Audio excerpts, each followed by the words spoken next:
Well, hello everyone. I hope this day finds you doing well. It is, believe it or not, it is a Monday morning in the capital city of Alabama, which is Montgomery. If you've never been to Montgomery, you at least need to come here at least once. At least once. You need to come down here and say hi to us down here. Now, I'm an honorary Alabamian because I've lived here longer than I've lived in my own home city. But however, I'm kind of like the Michael Jackson thing. Sooner or later, I'm going back to Indiana. Okay, okay, maybe not Indiana because it's just too cold. Maybe back to Tacoma or someplace like that. You know, when I really retire. Because I probably won't have much time left when I really retire, so it won't make no difference where I'm living. Anyway, good morning to you. Hope this day finds everybody doing well. Before we get started with any festivities today, let us tell you what the weatherman has in store for us today. It is right now. It is 74 degrees outside. It's kind of cloudy. Excuse me, it's actually 73. It's a little bit cloudy outside this morning. I don't know how long that's going to that those clouds are going to be with us, but they look like they're going to be with us for a while. Cloudy skies, a stray shower or thunderstorm is possible. High around 90 degrees today. Winds light and variable. On tonight, 22% chance of, I think that's what the thing says, 22% chance of precipitation, cloudy sky, low 74 degrees. And on tomorrow, a little bit more the same as it is today, maybe a little bit warmer tomorrow, but other than that, about the same. So there's a 15% chance of precipitation today. Other than that, you will be okay. Okay, but just keep the umbrella in the car just in case. Hey, Dr. Joe, guess what's coming up today? I'm already gonna tell you. I think you when you hear it, you'll know exactly what it is. Anyway, good morning, everybody. I hope this day finds all of you doing well. I hope that life treats you well. I hope you had a great day yesterday. Did you go to church yesterday? I missed church yesterday. I didn't go. I didn't go. I was lazy yesterday. Well, the first weekend is always the first weekend. I got to pay bills. I'm not in a good mood. Although I must admit, I ought to be in a very thankful mood that I actually can afford to pay a couple of them. Yeah, there you go, Dr. Joe. There you go. There you go. Anyway, good morning to you. Um, I hope you're all feeling good. Okay. And well, we'll get to. We got a lot of things to talk about today. We have a lot of things to talk about today. I've never seen people so angry at one guy. For bringing up something that's obvious, but that's okay. We'll talk about all that stuff later on. I got a lot of people mad at me in this city. I don't know why. I'm really kind of a nice guy. Anyway, so okay, I'm like everybody else. I can be a butthole sometimes, but not too often. I try to be a pretty decent human being. You know, our goal should be is to be a better guy today than we were, a better person today than we were yesterday, and I do mean that sincerely. Because sometimes I can be kind of, sometimes I can be kind of butthole. I don't really mean to be, but sometimes it just comes. I'm just telling you. Sometimes it just comes. It just comes out of me. I don't know why. But anyway, that music tells me it's time to get busy, start living, because you're still here. So, and if you do miss part of the show, that's okay. I always replay it most days at 3 o'clock. So, You are still here, time to get busy right? with Let's it. get busy. Right? Oh, Get up. You are still here, time to get busy with it. now, the first thing we do, because this is your only time listening, we do our daily bread, You are still because we here, all time to need get busy with we it. all need a word from on high. Get our Get up. get our mind You are still here, time to get busy together. We with need it. it. We do need it. Okay. So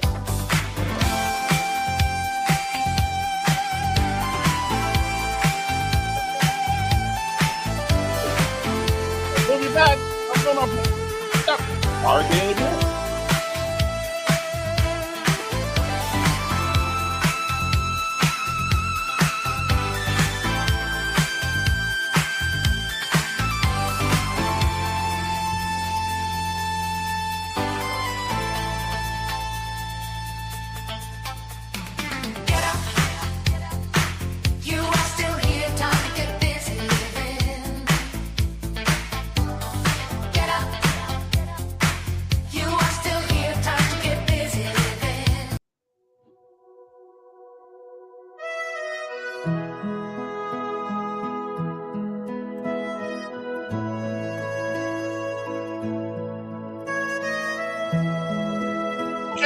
right back. In the quiet of the Don't be running away. morning light, hands raised high in pure delight, thankful whispers in a gentle breeze, grateful heart with such sweet ease.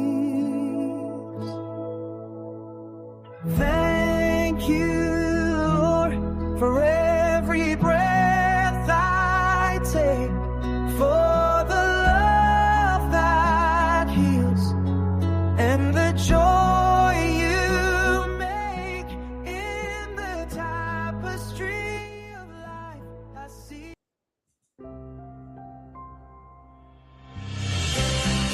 We're glad you've joined us for today's encouragement from Our Daily Bread.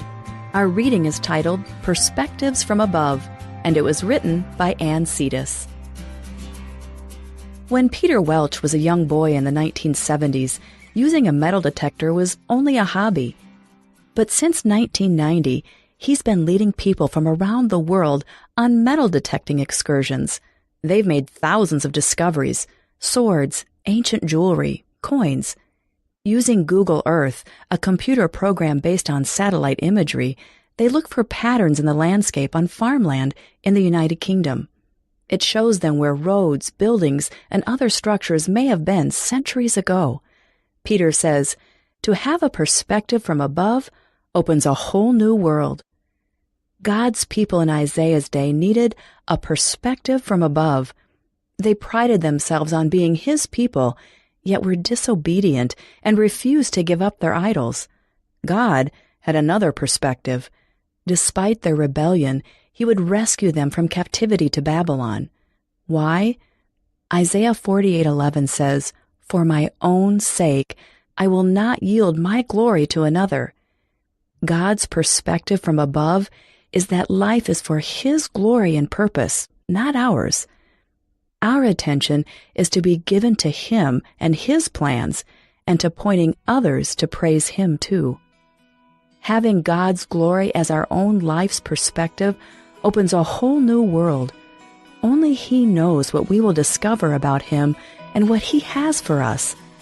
God will teach us what is good for us and lead us along the paths we should follow.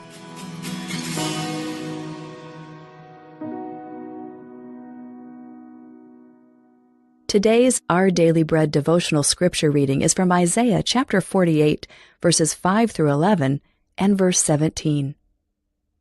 Therefore I told you these things long ago. Before they happened, I announced them to you, so that you could not say, my images brought them about. My wooden image and metal god ordained them. You have heard these things. Look at them all. Will you not admit them? From now on I will tell you of new things, of hidden things unknown to you. They are created now and not long ago. You have not heard of them before today. So you cannot say, yes, I knew of them. You have neither heard nor understood. From of old your ears have not been open. Well do I know how treacherous you are. You were called a rebel from birth. For my own name's sake I delay my wrath. For the sake of my praise I hold it back from you, so as not to destroy you completely. See, I have refined you, though not as silver. I have tested you in the furnace of affliction. For my own sake I do this. How can I let myself be defamed? I will not yield my glory to another. This is what the Lord says, your Redeemer, the Holy One of Israel. I am the Lord your God, who teaches you what is best for you, who directs you in the way you should go.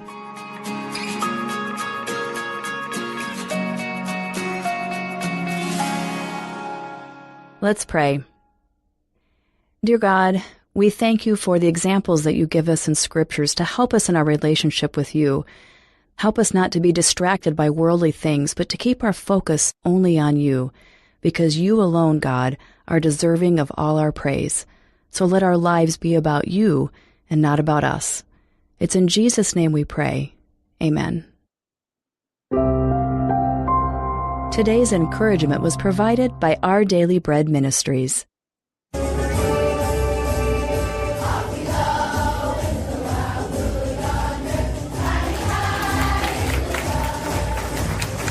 Let me take this time out to salute our armed forces and our armed services.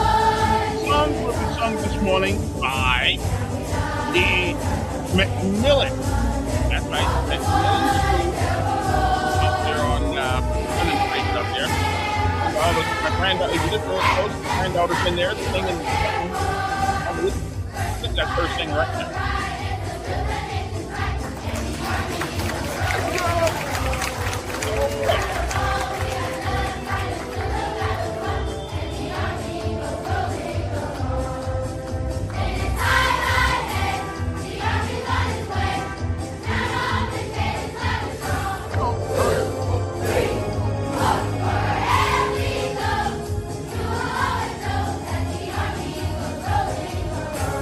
If you wake up in the morning and you hear that song, you're still a country.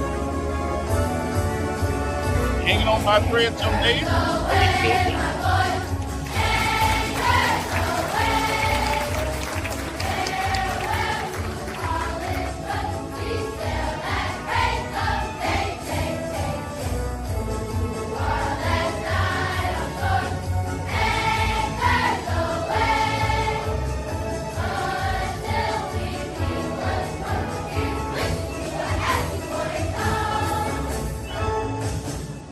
That's right. These are our kids right here in Montgomery, Alabama.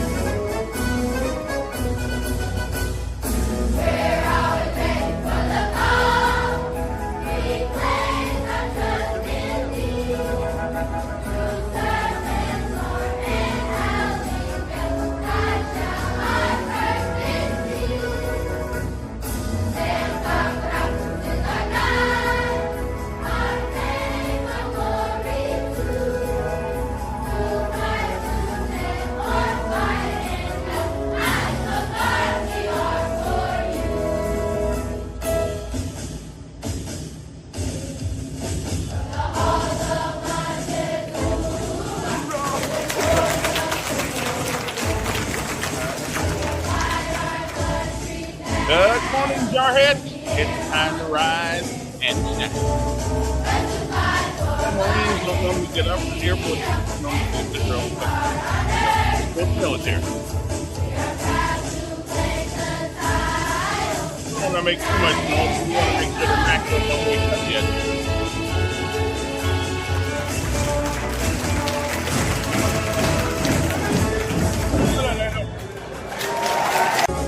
Alrighty then.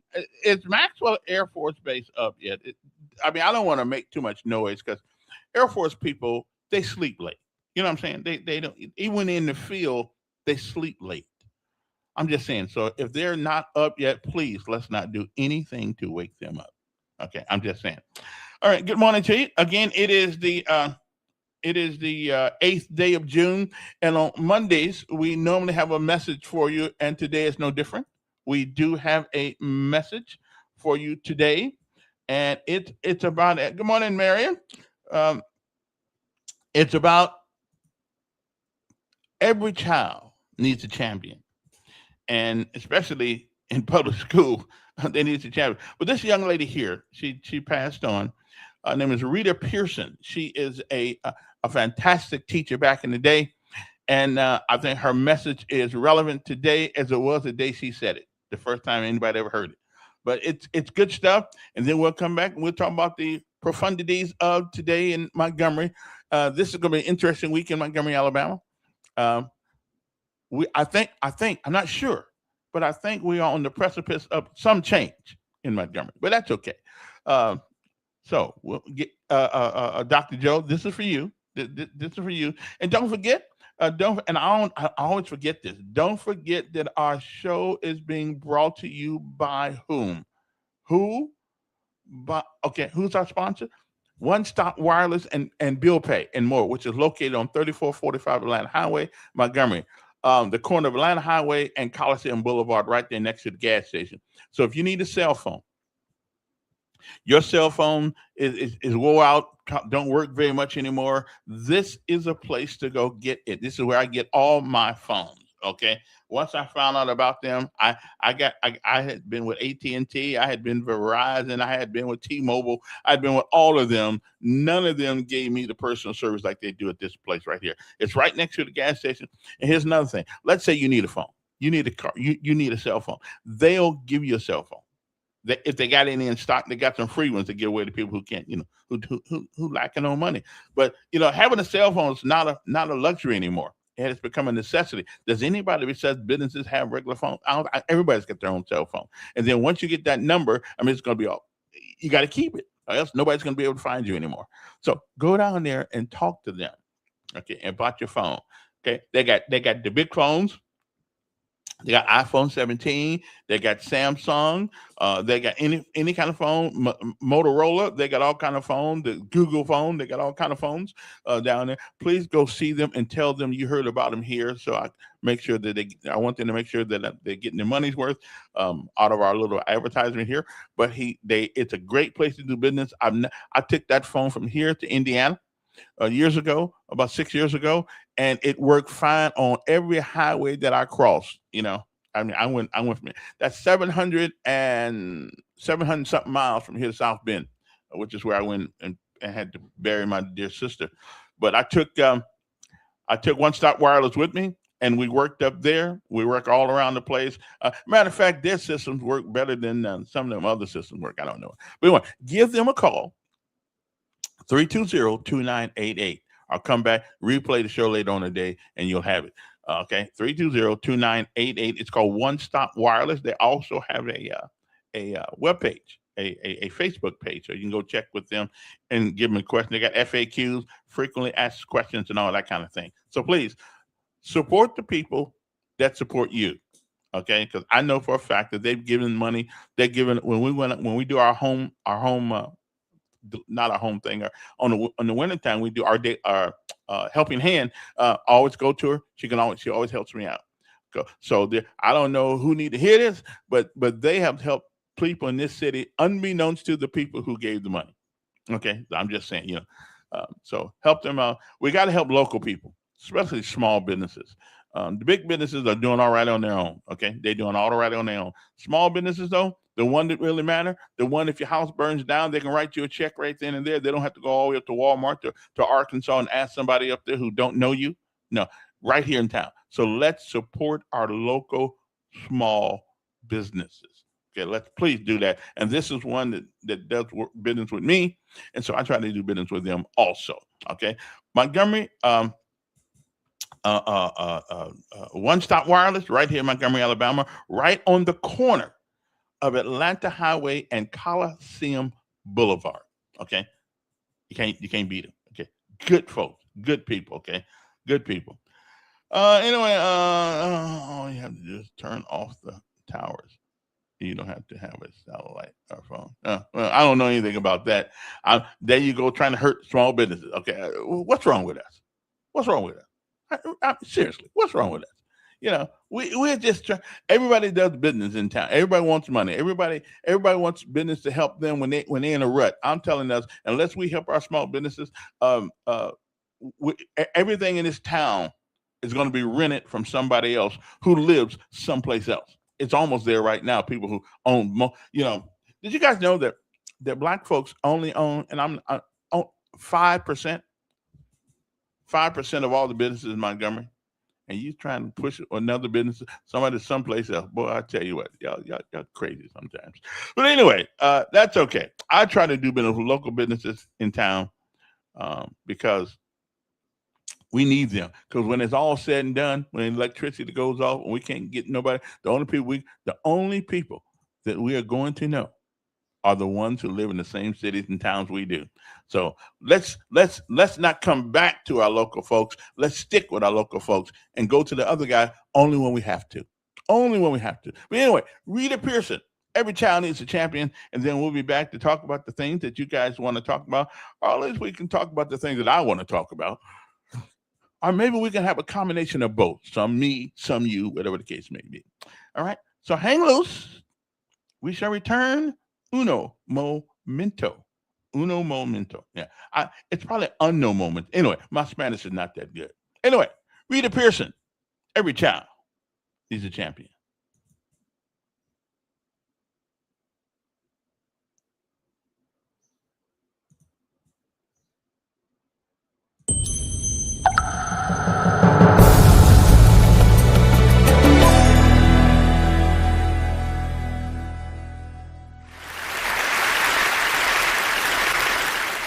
I have spent my entire life either at the schoolhouse, on the way to the schoolhouse, or talking about what happens in the schoolhouse. Both my parents were educators. My maternal grandparents were educators. And for the past 40 years, I've done the same thing.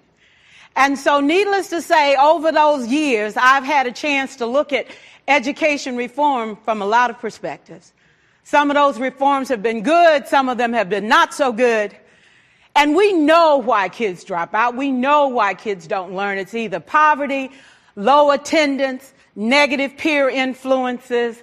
We know why. But one of the things that we never discuss, or we rarely discuss, is the value and importance of human connection. Relationships. James Comer says that no significant learning can occur without a significant relationship.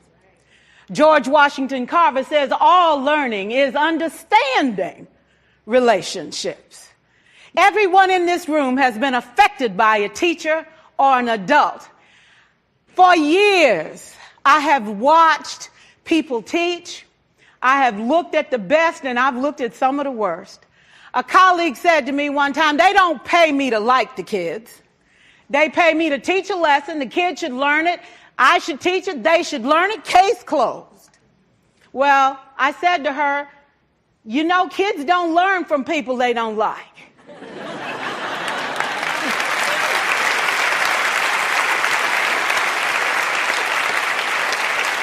She said, that's just a bunch of hooey.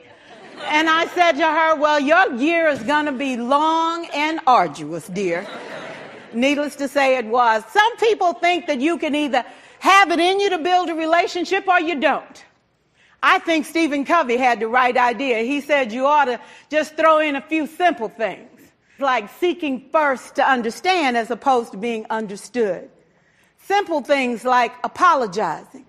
You ever thought about that? Tell a kid you're sorry, they're in shock. I taught a lesson once on ratios. I'm not real good with math, but I was working on it. And I got back and looked at that teacher edition. I taught the whole lesson wrong. So I came back to class the next day and I said, look, guys, I need to apologize. I taught the whole lesson wrong. I'm so sorry. They said, that's okay, Miss Pearson. You were so excited. We just let you go.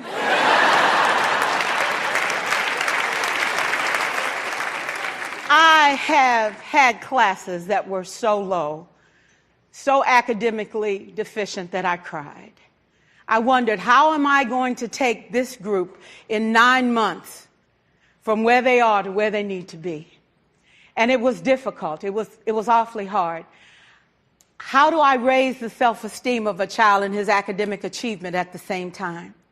One year I came up with a bright idea. I told all my students, you were chosen to be in my class. Because I am the best teacher and you are the best students, they put us all together so we could show everybody else how to do it. One of the students said, really? I said, really? We have to show the other classes how to do it. So when we walk down the hall, people will notice us. So you can't make noise, you just have to strut. And I gave him a saying to say, I am somebody. I was somebody when I came. I'll be a better somebody when I leave. I am powerful and I am strong. I deserve the education that I get here. I have things to do, people to impress, and places to go. And they said, yeah. You say it long enough, it starts to be a part of you. And so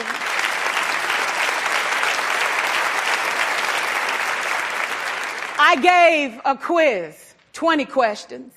Student missed 18. I put a +2 on this paper and a big smiley face. He said, Miss Pearson, is this an F? I said, yes. He said, then why'd you put a smiley face? I said, because you on the roll. You got two right, you didn't miss them all. I said, and when we review this, won't you do better? He said, yes, ma'am, I can do better. You see, minus 18 sucks all the life out of you. Plus 2 said, I ain't all bad.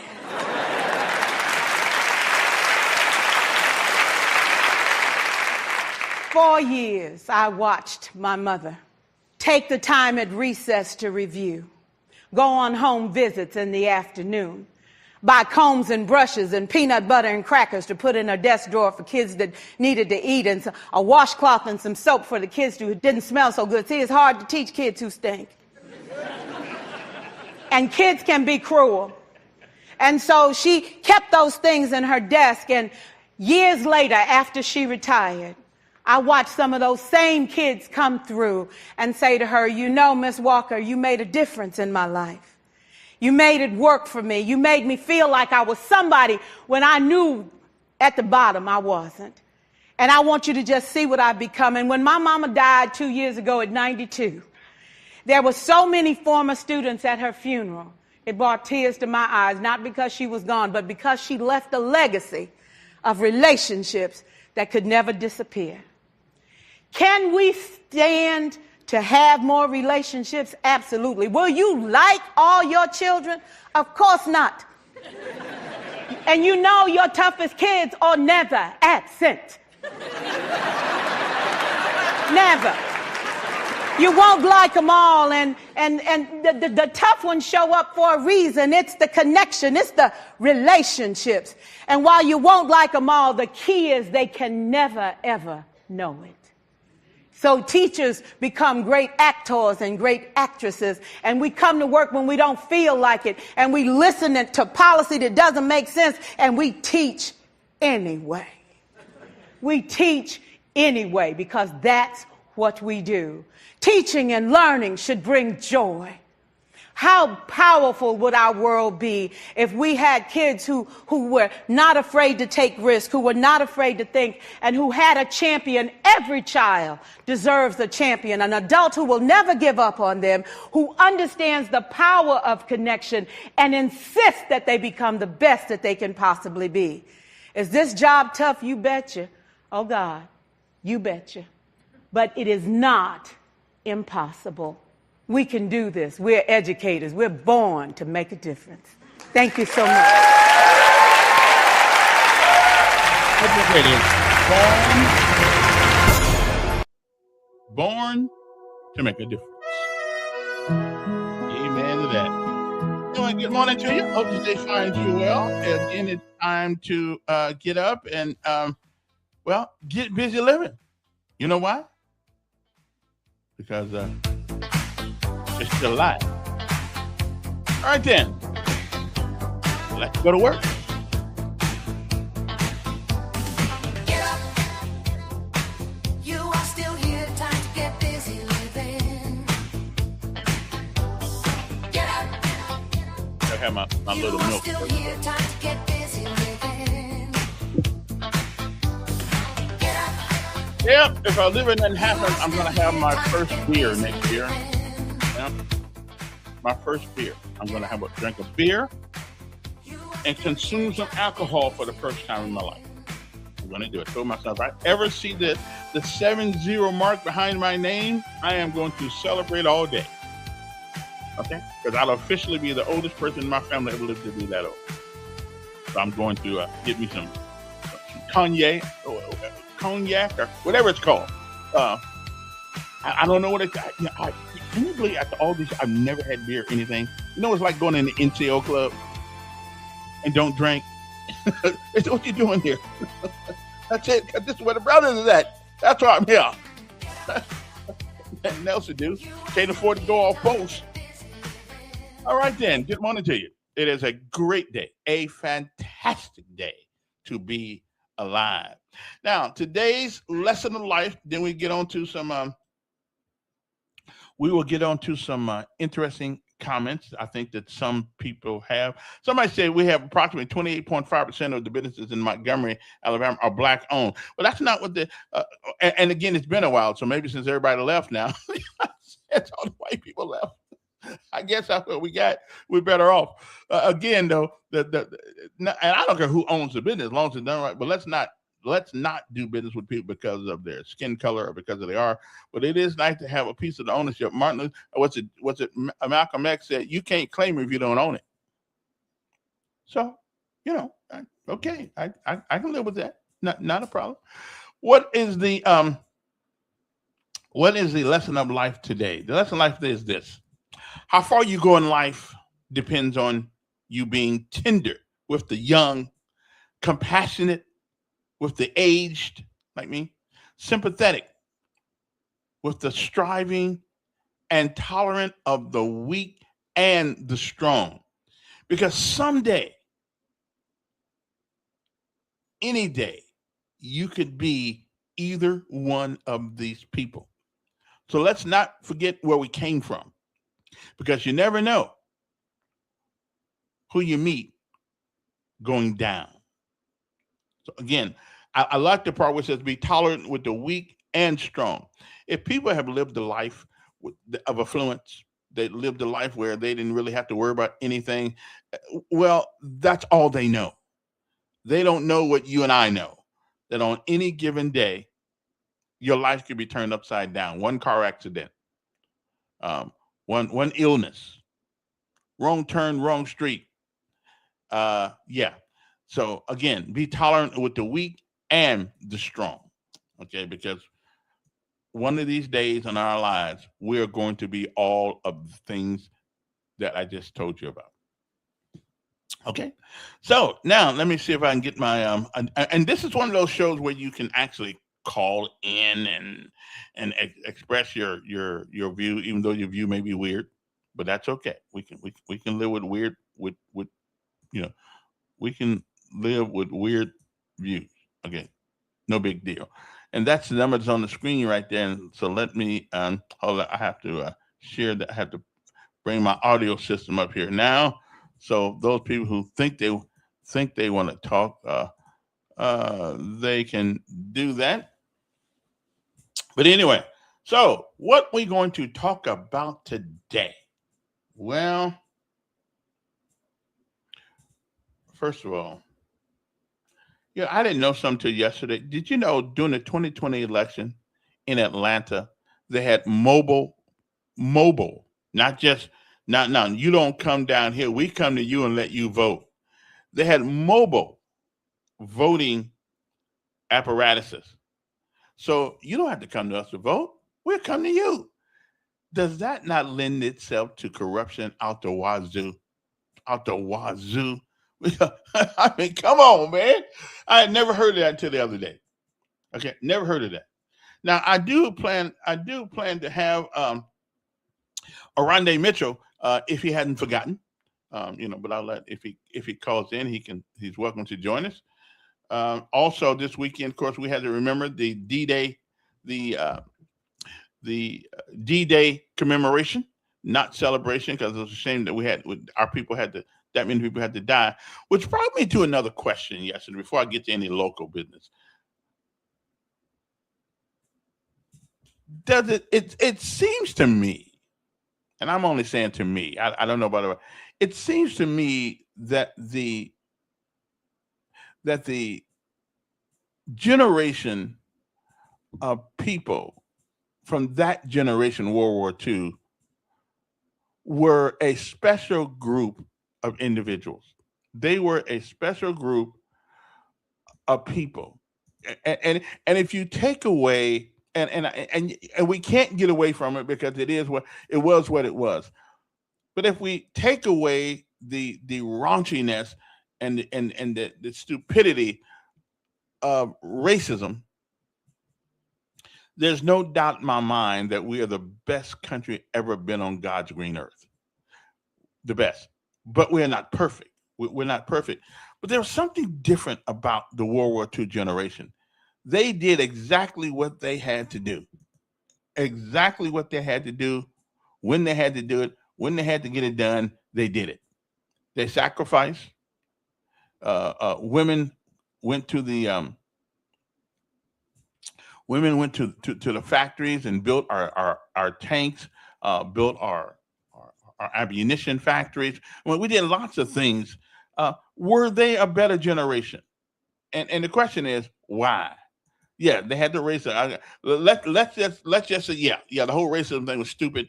And but then again, great don't mean perfect. And that is America's stain. That is a stain on this country that will as long as the country is here, it will always be something that asterisk in the paragraph. It'll always be the italic writing underneath anything that is said about America. Yeah, it was crappy. Okay. It was crappy that my mother, your mother, probably, well, if you're old as I am, your mother, your dad, your grandpa, it's crappy they had to go through what they had to go through. It was crappy. Okay. But again, even after doing all of that, even after going through all that, George Washington Carver didn't invent the peanut. Okay. I mean, I don't know why people say that. George Washington Carver did not invent the peanut. God invented the peanut. George Washington Carver just figured out what to do with it. Okay, we couldn't figure out what. Okay, so if it wasn't for George, Jiffy be out of business. Okay, and a whole lot of people are on peanut butter and crackers and stuff. Now I'm not a great fan of peanut butter, but I will tell you one thing: if you're hungry, it's truly good. Yes, it is. Yes, it is. But anyway, moving right along to other things. Um, were they the best generation? Were they the best? Were they I just think they were different people. They were different people than we are. They had a different moral, except for the color thing. I'm with you. Let me see if I can get my thing here. Let me see. Simply Days. Morning, Mayor. Good morning. Well, the greatest generation. Hmm. There'll never be another one like them. I don't think so. Because as we know, we're definitely dumbing down on all the information. We're definitely dumbing down the folks that are coming along now. But that generation was born out of the Great Depression. Mm. They had already been through tough times through the Great Depression, being born out of it, and they were able to fight two wars simultaneously and Yes. win both of them. Not Yeah. conflicts, Wars. Yeah. Yeah. but the other side said, "You done beat the crap out of us. You done broke everything we got, and you getting ready to kill more people than we can ever produce again. So we give up." Hmm. And of course, now we did have a little help along the way. A lot of people in America don't. Russia helped us in World War II. We were allies. In other words, the theory: the friend of my enemy. I mean, the enemy of my enemy is my friend. Even though, Well, all those people, yeah, but all those people in Europe, except for the Russians, hmm they would have all been speaking German and in the Asian theater, that everybody would have been speaking hmm Japanese hmm if it hadn't been for the U.S. and that's when they knew that they could defeat Germany when they were able to pull the U.S. into it. yeah, But the world would be a better place. The world would be a different place had it not been for the United States. And again, that's why the stain of slavery, racism, and all that stuff is such a bad mark on us, because outside of that, there's no doubt in my mind the historians at some point when we're all dead and gone would have to say that had it not been for our leadership in this world, the world would look the globe would look a lot different. So that's all I know. every civilization, every great society, they have their stain. Yeah, yeah. But the only thing that makes our stain worse than everybody else's is because we've always called ourselves a Christian nation. and you can't say, I'm a poodle, but I look like a German Shepherd. Okay. Well, you got preachers today that are false prophets. They got a Bible in one hand and a collection plate in the other. Mm-hmm. But I let God figure that out. I'll let God, if they're doing wrong, they'll get theirs. But you can't go around the world saying we're a Christian nation. And listen, and what is that preamble to the Constitution, the Declaration of Independence? All men are created equal and they're endowed by their creator with certain unalienable rights. A lot of people don't know what that word means. It means rights given by God. And amongst them, life, liberty, and the pursuit of happiness. And you can't, what a glorious thing to say. But it didn't hold much weight for a certain group of people in America. No, and the Italians were treated terrible. But they volunteered to come over. That's the they volunteered. They wanted to come, and they wanted to come here legally. Yeah. They wanted to come here legally and experience, and it's difference between what I found out years ago, Mayor, the difference between a hobo and a bum. You know what the difference is? Well, the hobo's kind of smart because he don't stay there long. Well, they used to have a hobo jungle down there behind the train station in one of the Bell Street. And if you wanted somebody to work, if you needed somebody to work for the day or do some yard work or whatever, you go down there and find a hobo. And he'd work for his meal. Okay. But a bum, yeah, well, he won't work for his meal. He wants a handout. He wants to hold a sign. But that's the difference. But hey, you brought up Atlanta, Mayor. You brought it up earlier. Did you see what happened to the 67-year-old grandmother on the MARTA train in Listen, I saw in Atlanta? That. I saw that, and then what happened? What happened in New York? This country, the culture, the deculturalization of America is in its own. Its own. I don't know how long we can survive with the culture that we have. And I'm going to say this culture comes from liberals. I don't care what anybody says, it does. It comes from people. You can do what you want to do, why you want to do it. There's no difference between a man and a girl and a boy. There's none of that. Everybody's owed somebody. It ain't your fault because you did it.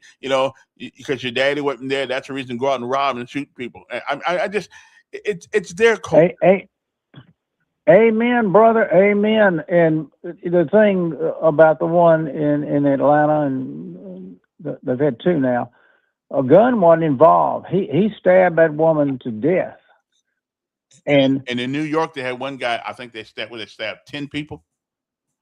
And but where are all the race baiters? Where are all the people laying down in the floor at the State House in Atlanta demanding,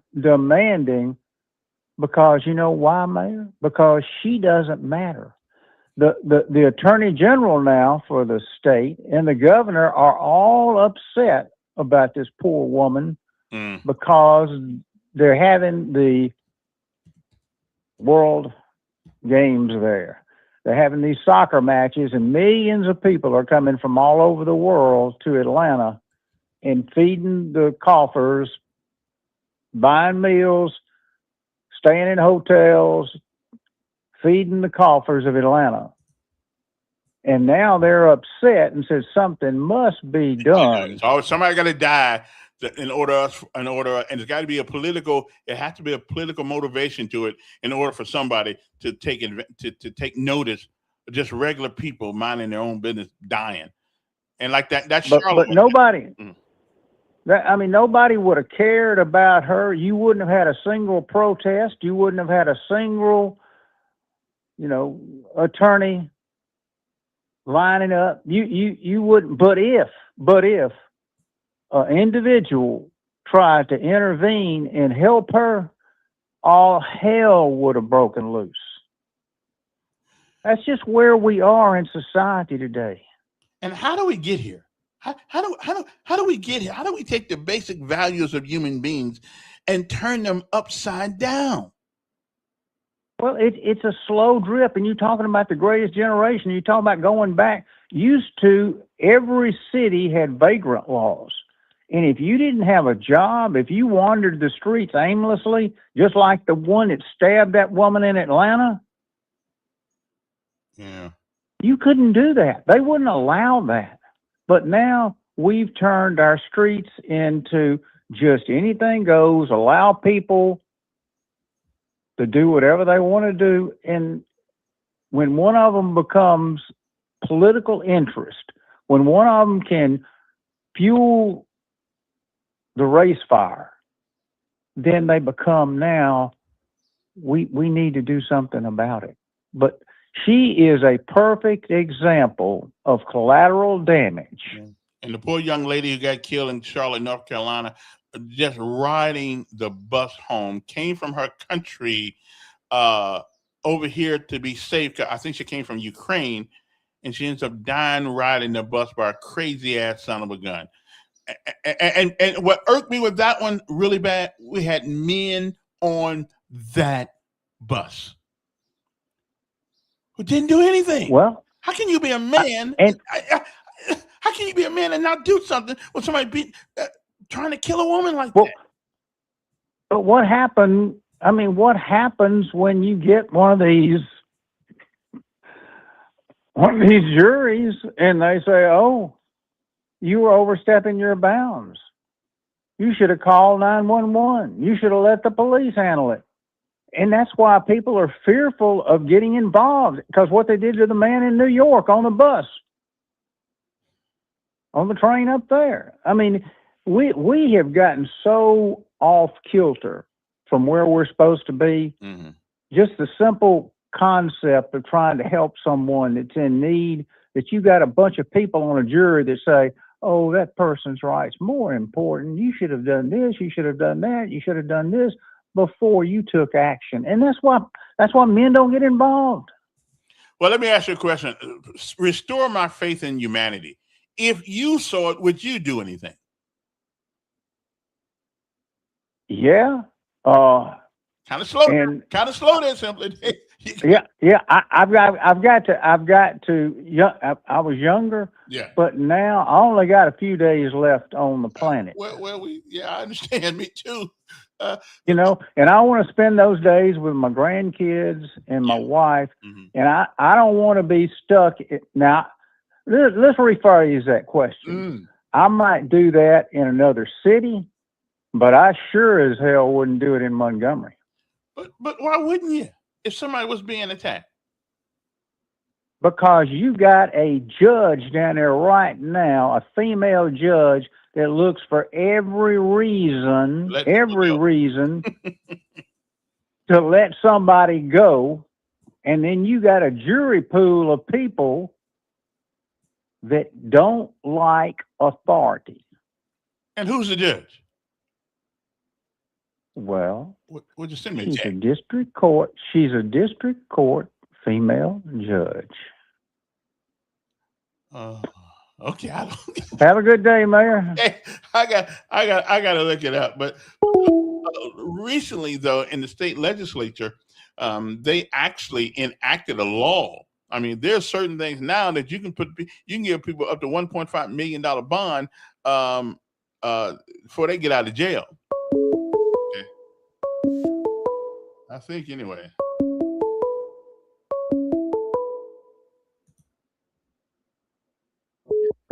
Yes. Yes, how you doing? I'm doing pretty good. Well, I'm sitting here listening to oh boy, they're just talking there. Y'all reminiscing about how good things used to be, and no. How we ain't never been perfect.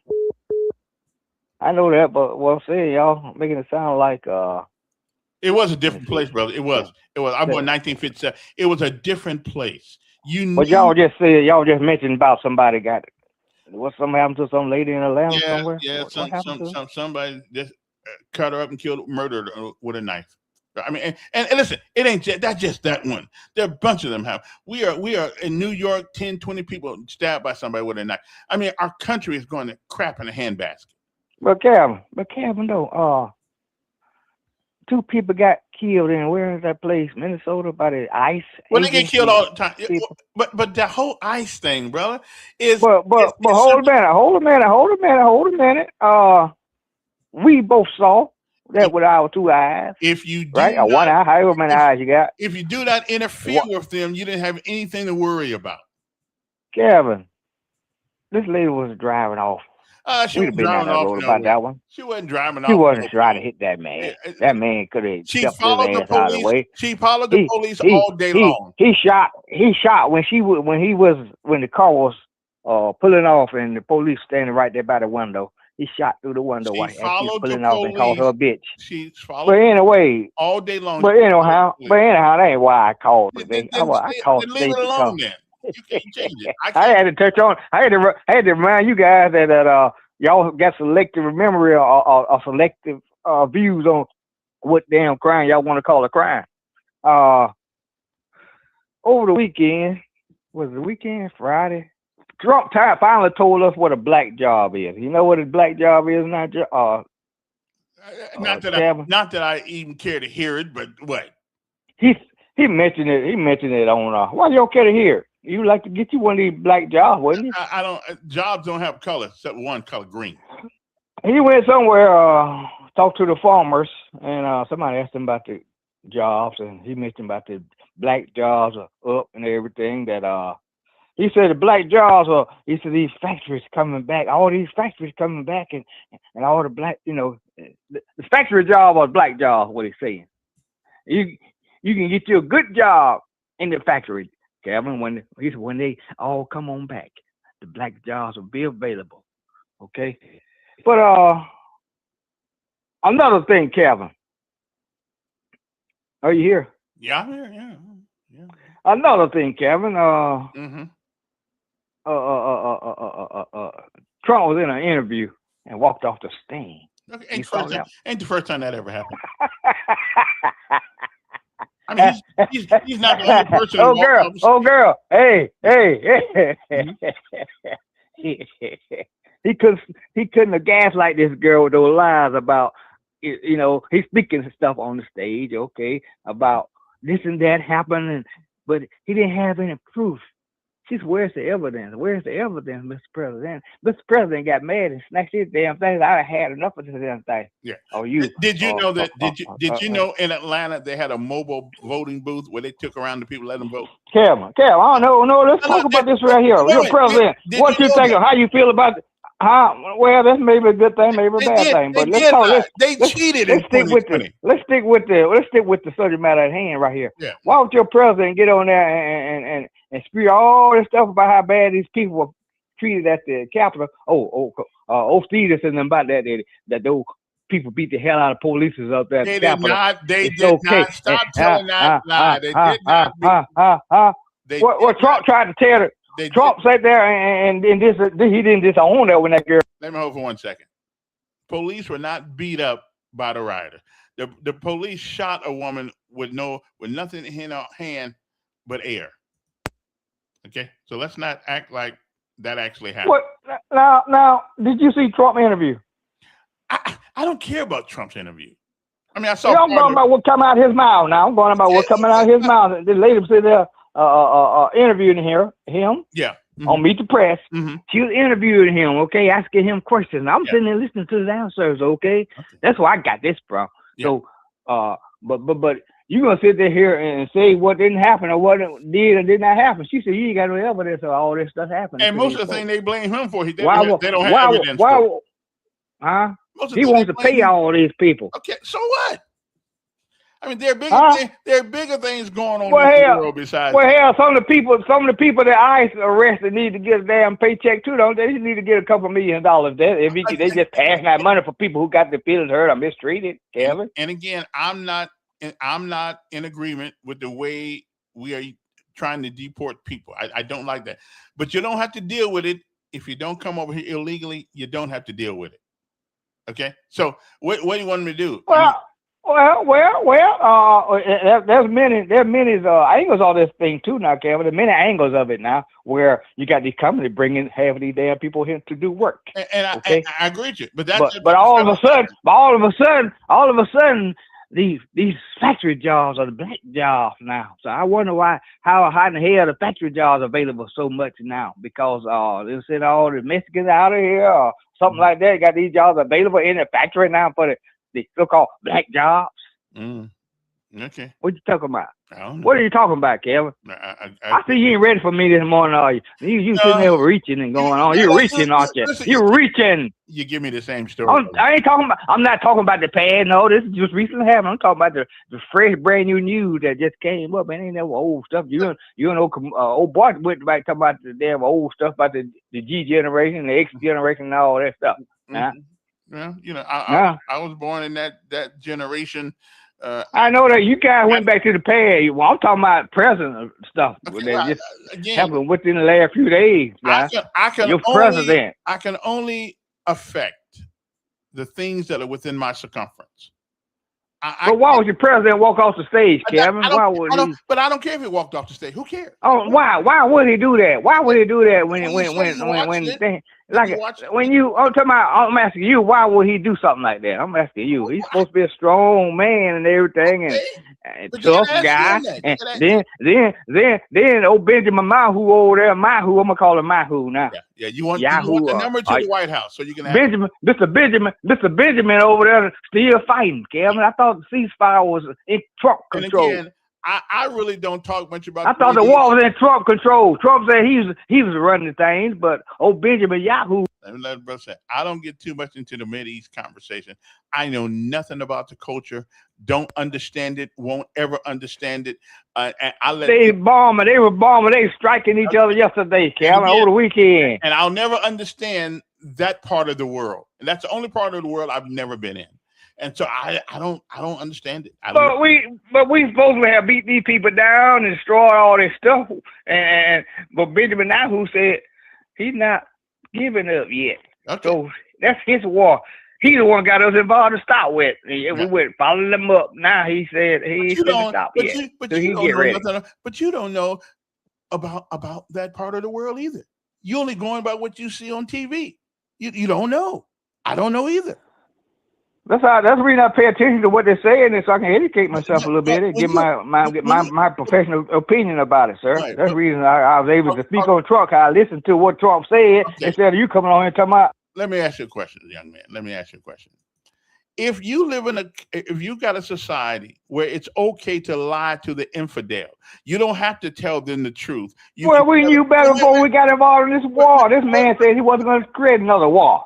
But he put us in one. Are you walking or riding right now? Did you got a truck out there with gas in it? Yeah, you do. So what now? You got a truck out there with gas in it? I got it. So the price of gas and the access to those things, because weirdos didn't want us to drill for our own fuel, so now we had to be we got it. Now, hold a minute now. Yeah. We got plenty of gas. Now me and Scott Beeson talked about this on his show one day, that if we got gas so plentiful over here, why we're not using it? We have more gas in most places. But why we're not using it? Because because we got a nation of laws. No, tell the truth. We got a nation of laws. I know, because of the market. Because of the market, everything has to do the way to do it. Okay, yes, it is because it's about the market. Okay, well, the Environmental Protection Agency, for some reason, listen to all these weirdos, these warrior rainbows. We're gonna mess with the environment. It's all about the market, just like the stock market. No, it's all about the dollar. Friday evening is up and down. It's all about the dollar. Did you know that 97% of our medicine comes from China? Yes, I know that. Okay, so evidently, what Trump could do, I would love it. Tell everybody, if you leave this country and provide jobs to another country, we're going to give you 100% tariff on your stuff coming back over here. I wish he'd do that. We take last I heard, now I don't know if it's true, but most of his family members do work overseas in different countries and stuff like that. And Trump got businesses overseas. Guess what though? But guess what? That environment was created before Trump got in office. I was talking about since he's been back in office, don't he have stuff going on overseas? Well, he's a businessman. He was a businessman before. I'm sorry. okay. We done. Ronnie Mitchell was supposed to come on with us. I don't know what happened to him because I think they're going to have a big vote tomorrow at the city council. Um, did Tuberville vote illegally? Well, I don't know if he voted illegally, but I do know one thing. According to Florida, he voted in 2018, and if he voted there in 2018, well, that's 7 years ago. And the law says you have to be in Alabama for at least 7 years before you can run for office. So I guess he don't look like to me they're finna put him off. So we'll see. Good morning, Don. Well, please limit Duke. I can't take that ignorance for that long. I mean, Benjamin Yahoo, what an ignorant. Talk about his professional opinion. Yahoo. It's Netanyahu, Dookie boy. But anyway, when a black is killed or died in Montgomery, why does it take a week to bury a black? Well, I know I haven't been. Because they got away from the relatives to get back from Detroit, where they went up there to make money and work in the factories, the Fords, the Chevrolets. What ignorance! It's just an ignorant person. It's just hard to take. Kevin, I came back on Saturday, and I parked my RV over across the toll bridge there going into Millbrook. You know what that one is? Mm-hmm. There's two black males, young black males, sitting on the things there. They would drive about 100 miles an hour and ran up on top of the toll booth and wrecked the toll booth. You know how you go in there straight? They were sideways up in it. You know, they're off the chain, but no one seems to care about them. But, you know, the lovely Camilla was talking about, why don't we care about the human race? I would love to hear any of these blacks comment on the Camilla Anthony trial in Texas. I bet you one of them will call in and say the kid was guilty of murder. You think you can find one of them that would call in? Well, he got found guilty. Camilla, call in. Yeah, he got found guilty of murder.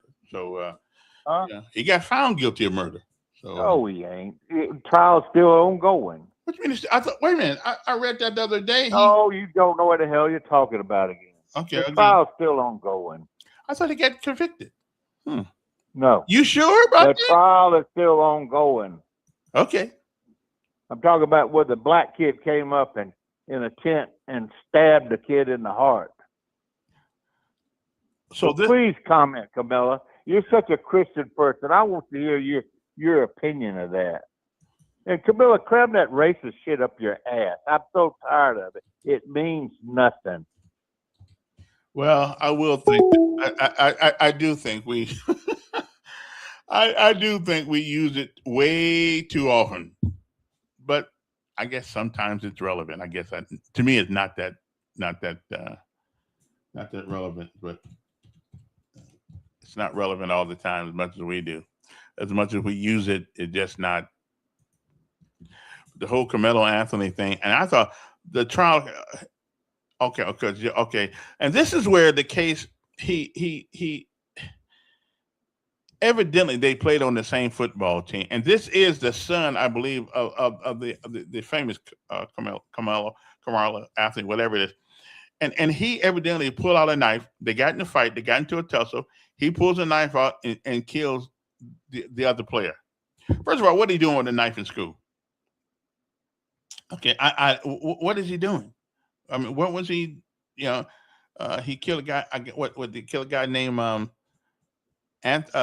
was his name? I believe Austin Metcalf, and he's accused of fatally stabbing Austin Metcalf, a 17-year-old student athlete, during a Frisco Independent School District track meet on April 2nd, 2025. Investigators say that the two teens who attended different schools did not know each other, got into an altercation at the stadium before Anthony allegedly stabbed Metcalf. Metcalf died in the hospital, and Anthony was arrested and charged with murder. The case has since drawn national attention amid controversy with racial tensions. I mean, I don't quite understand what intention. The guy didn't didn't have a weapon. Anthony had the weapon. Pulled out the weapon and and this is from some of the kids who on the same team he's on. Said that pretty much he started it. I mean, so I listen. I know, but the race card is always in your back pocket if you got to pull it. Yeah, it's always there if you need it. It's there. Okay. I thought they did vote in the war. I thought they did. First of all, they never. It's not a war. But then again, the Iranian, not the Afghanian war, the Afghanistan, that was not a war either. We lost a lot of people. That wasn't a war either. So nobody has the balls. How can you stop something that you didn't start? Okay, it is a police action. Okay, it is a definitive action because our Congress don't have the balls to tell people either Mr. President, call it a war. Let's get in there, get it done, or bring the boys home. I don't know where they got no balls left. Especially Republicans. I'm just, Democrats going to be worse, going to wuss out, but the Republicans, I just, okay, because the War Powers Act gives you 2 months, 60 days, and I don't know how we keep going. The whole Vietnam thing, the whole Grenada thing was done quickly. But I'd imagine we could probably still be over there too. Afghanistan. Everybody understood what happened during Afghanistan. I mean, doing 9/11. Everybody understood. You come over here and World War II. Everybody understood when you hit Pearl Harbor and you killed 3,000 of our citizens. You hit New York and you killed 3,000 of our citizens. Of course, that's a war. But nobody ever calls it war. And I'm trying to figure out why we don't call it war. Why don't we call it what it is? And go in there and kick somebody's butt and bring our kids home. I don't understand why we can't do that. And the Republicans and Democrats, the Democrats, they're both weak. Either call the president on the carpet, okay, bring him in front of Congress and say, explain to me why we still over there. Because the law said, the War Powers Act said you got 60 days. And in that 60 days, now, unless he's made some deals with Congress, because Congress is the one who appropriates the money for these things. So all they got to do is cut off the pipeline, bam, and our kids are home. But I'm not there.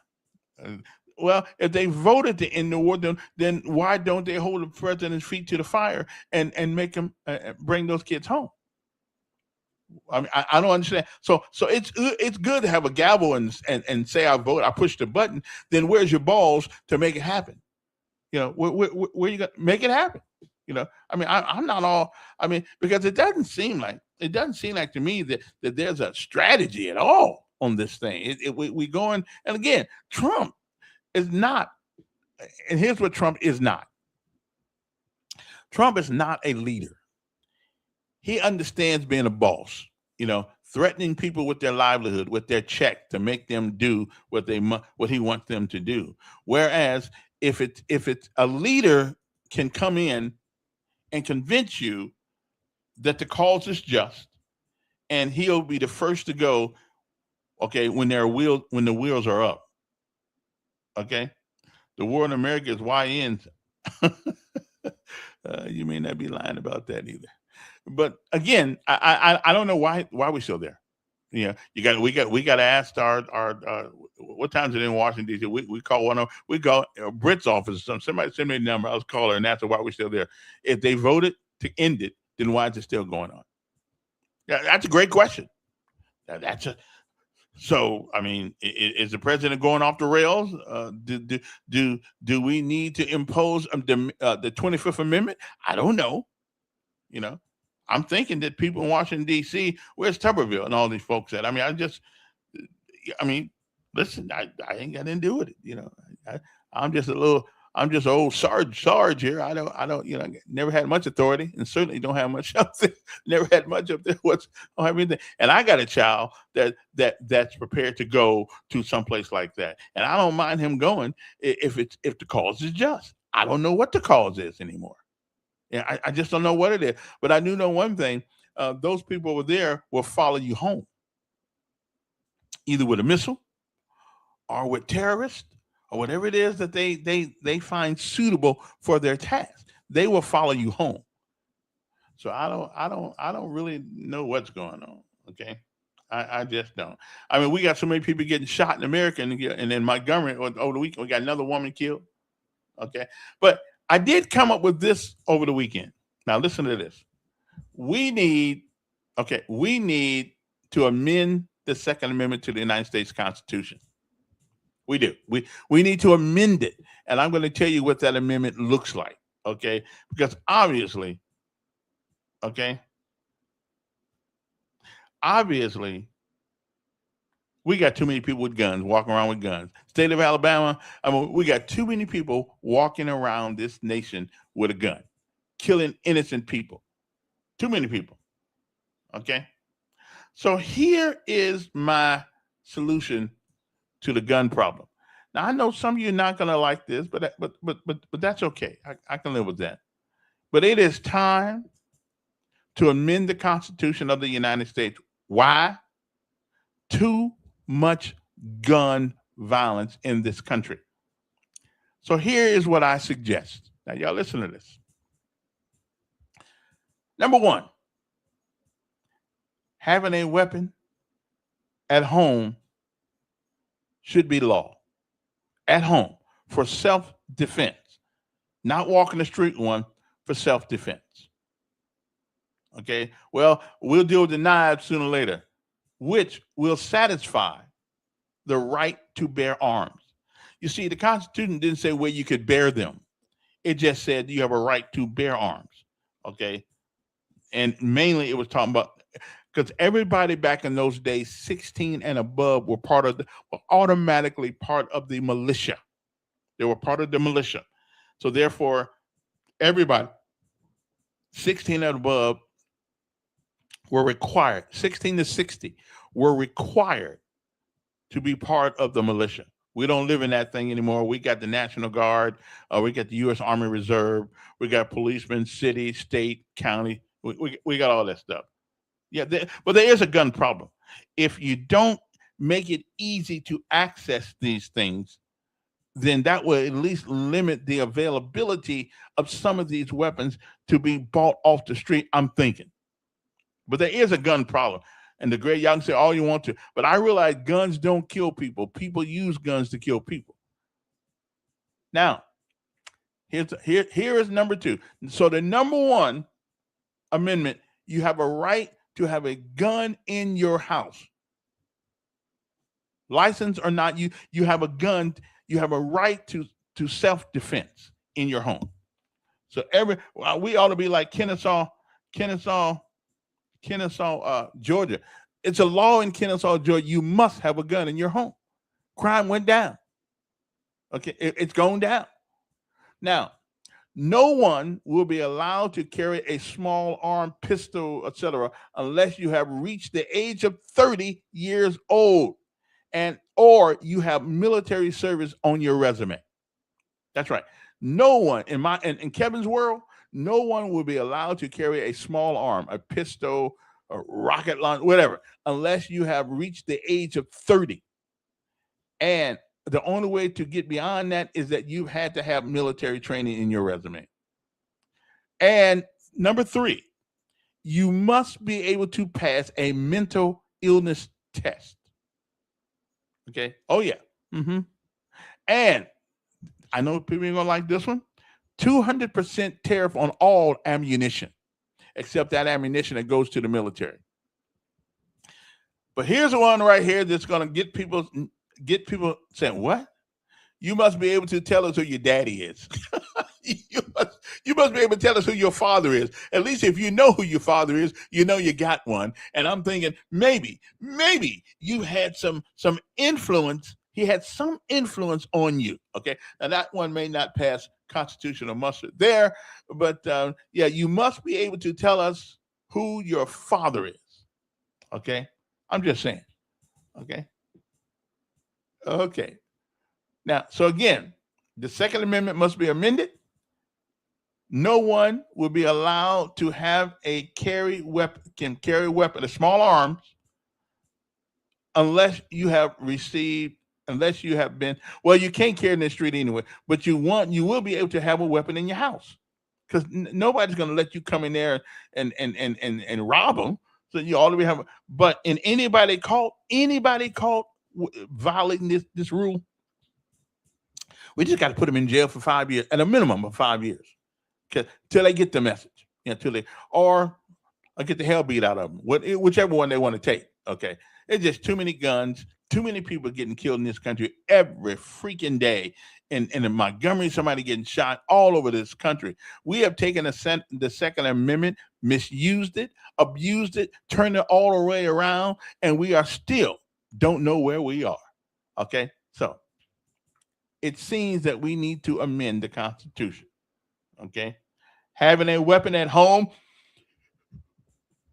is good for self-defense, and I got no. It ought to be a law that you ought, like in Kennesaw, Georgia, you ought to have a weapon at home. And having a weapon at home is good. Having a weapon at home is good. You have to protect yourself by all means. Sure, I know what it takes to amend the Constitution. It's an Herculean task. I believe 39 of the states got to pass it. It's a Herculean task, and it will never happen. But I'm just saying that's what we need to do. But we in America today, there are a lot of things we need to do that we won't do. But did you find anything wrong with my requirements? Self-defense is a right.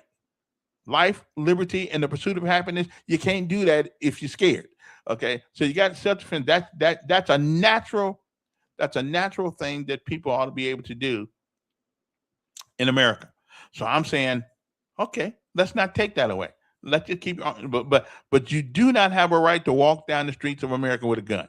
I'm sorry. No one will be allowed to carry a small arm weapon, pistol, whatever you want to call it, unless you have reached the age of 30 and you have military service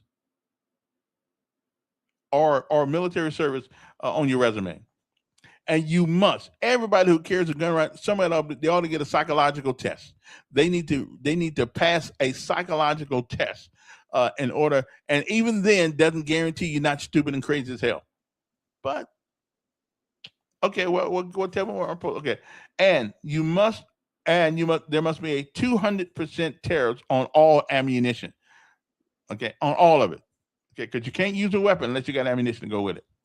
And again, you must be able to tell us who your father is. Because if you don't have a father, if you don't have a dad, then you don't need a gun. Okay, if you don't know, I mean, you got some women, unless your mama was in the military. Other than that, you don't need a gun. That's what I'm looking at. Okay, so I'm gonna run this up to Tuberville's office and see what they say. Listen, we are never change the Second Amendment because people are crazy. So, Dr. Joe, tell me what wrong. Tell me which part of my tell me which part of this is wrong. I say you can have a gun at home. That's why I'm not. Do I got to run for Congress now to try to implement some of these changes? We certainly need to do this. I mean, didn't I just get done talking to you? Yeah, but I got you. What is a tariff? I don't care what it is. It's extra money attached to something before you can sell it or buy it. If the ammunition is made in the United States, what happens on a tariff? Then we put an extra, we put a tax on it. Well, let's call it a tax. We won't call it a tariff. Why don't we call it what you want to say instead of a tariff? Because tariff is goods coming from outside the country. Yeah, I got you. And if it's made, I guess Camilla ain't gonna answer the question about the murder over there in Texas of the kid that stabbed somebody because she's such a Christian. Yeah, well, if she's a Christian, I look forward to going to hell. Well, don't take me with you. I appreciate it. You need to pass a test to become president. Well, the Constitution doesn't say you need to pass a test. Okay.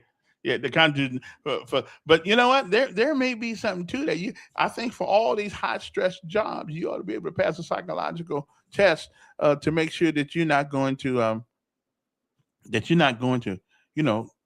be crazy when you or you don't have any tendencies or hidden tendencies to be crazy.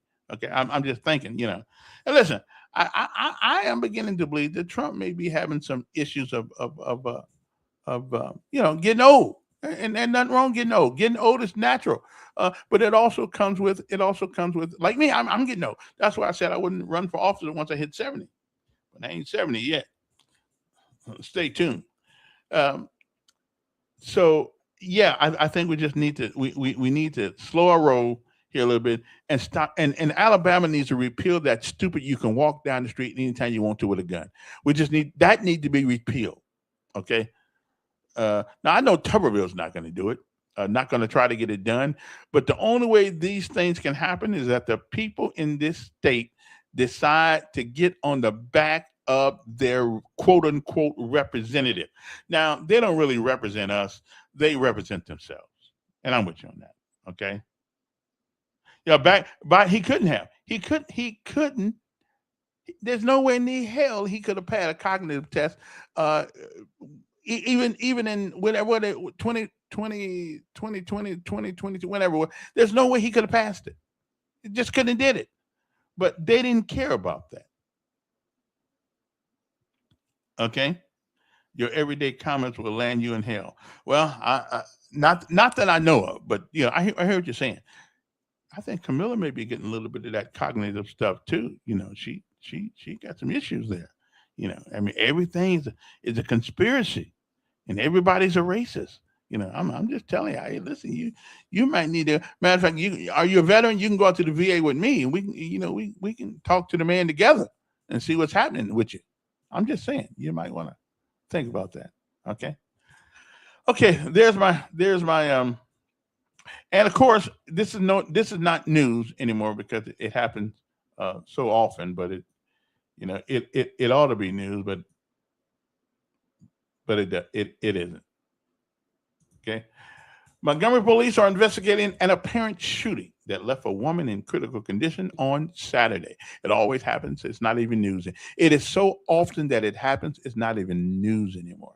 MPD officers said they responded to the 1800 block of Austin Street around 11:30 p.m. It seemed like to me from 11:30 p.m. to 2 o'clock in the morning, not much good happens.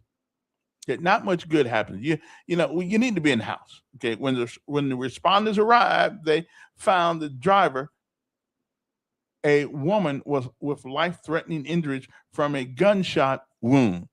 She was later taken to the area hospital for treatment. Don't know what her condition is right now, but police said that they believe the incident happened on Gibson Street, which is over here in my neighborhood. Not quite my neighborhood, but close. That's over off Weir's Ferry Road or Fairground Road. Okay. Now but just show you that the Republicans are just as dumb and dirty as Democrats are. Here's a senator right here. This guy, I'm gonna tell you who it is in a second. This guy got on TV and begged for gas money, and was caught spending $48,000 of his donors' money at restaurants and hotels. That's right. The guy's from Alaska. His name is Senator. What's his name? Senator something. I can't think. Oh, wait a minute. Here it is, right.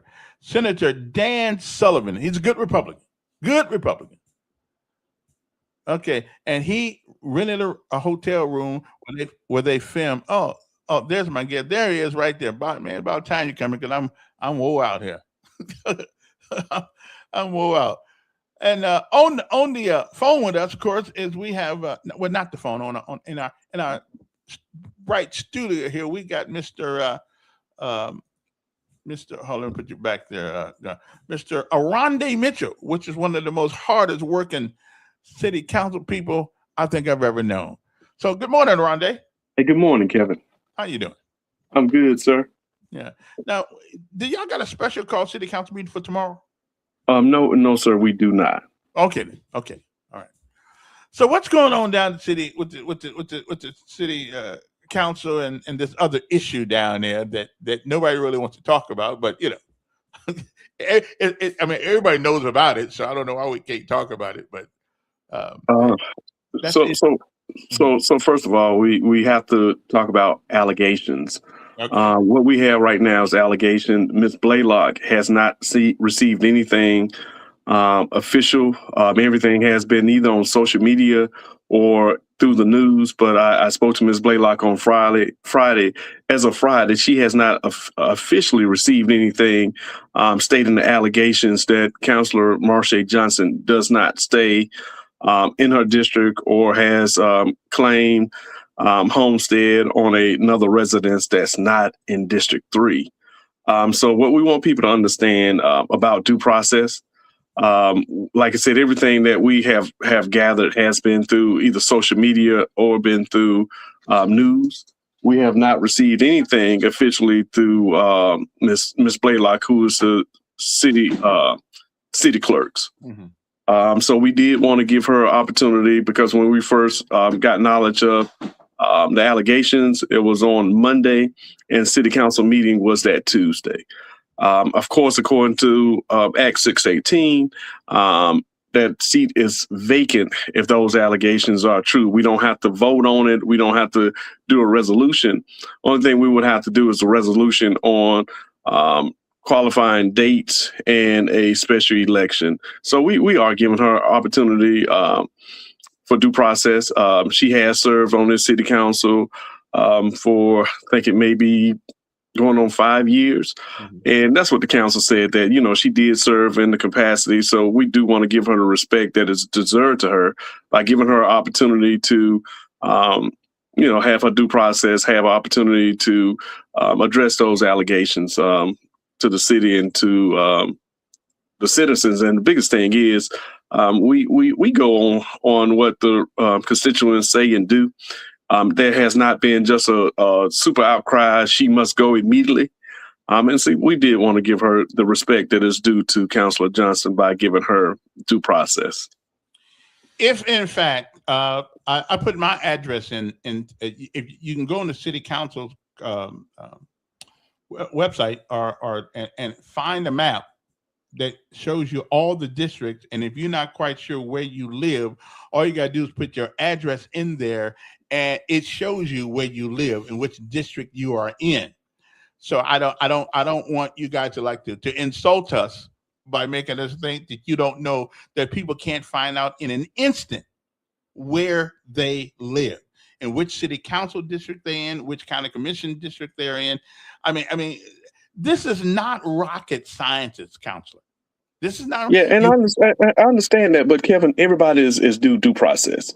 This is what this country was built on. So we want to give her the opportunity, Kevin, because I would want the same grace given to me. Mm-hmm. We talk about grace, mm-hmm. But you know, on certain situations, we don't want to give grace. Mm-hmm. So I don't think, you know, the council said that we agreed that 2 weeks would not stop this city from moving forward. And I want everybody to realize now, you know, people was like, how did you guys not know?